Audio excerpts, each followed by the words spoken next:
The People's Team has finally been drafted. The People's Team is a fantasy baseball team that is going to be voted on throughout the season on my Instagram at MLB Archives. Let's break it down. We were dealt the 7th overall pick, which left us to take Freddie Freeman as our top remaining vote getter. He was an easy choice based on votes and who was left.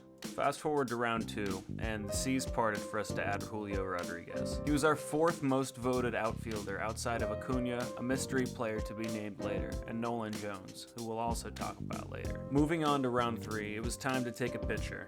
I am pleased to return that George Kirby was selected, who was our 2nd highest overall vote-getting starting pitcher outside of Garrett Cole, who was hurt. Going into the 4th, I had my eyes on Corey Seager, but he was taken first of the round. I ended up selecting Trey Turner, who was 3rd overall for shortstops outside of Seager and Witt Jr., who was already taken. Heading over to the 5th, it was time for a relief pitcher. Edwin Diaz was selected a pick before, but I had my eyes on Camilo Doval the whole time, who was our highest voted relief pitcher. To the 6th round, decisions were made.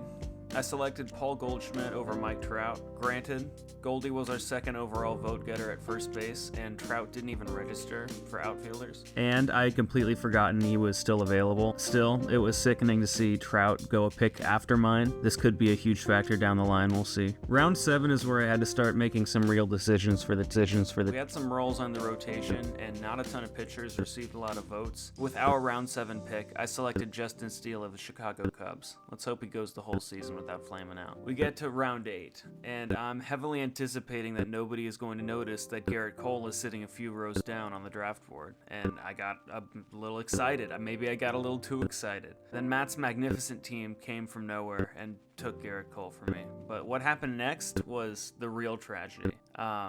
Maybe I was reeling from the loss of Cole, but I tried to add Lane Thomas to the queue, and I accidentally drafted Lane Thomas in the 8th round. Don't get me wrong, I love Lane Thomas, and he did get some votes, but he was picked in the same round as Cody Bellinger and Adolis Garcia, as well as Michael Harris II. It was my bad. Lane Thomas, I love you, but this was a slip up on my part. This was also why we weren't able to take Nolan Jones at all. This pick kind of pushed us out of that race. Moving to round 9, we needed pitching, and I didn't have any pitchers with enough votes left, so I selected all-star pitcher Mitch Keller from Pittsburgh. We'll see how Pittsburgh's number 1 guy pans out this season. In round 10, we needed a middle infielder, and the people had spoken on this one. Ha-Seong Kim received votes at both shortstop and second base, and he just fell into our laps. Round 11, a catcher was needed for the People's Team. JT Realmuto was our number 1 vote getter, technically, but he was taken 4 picks before ours. Doesn't really matter.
got a few storylines to follow along with this team. Will the Pittsburgh pitching staff prove itself?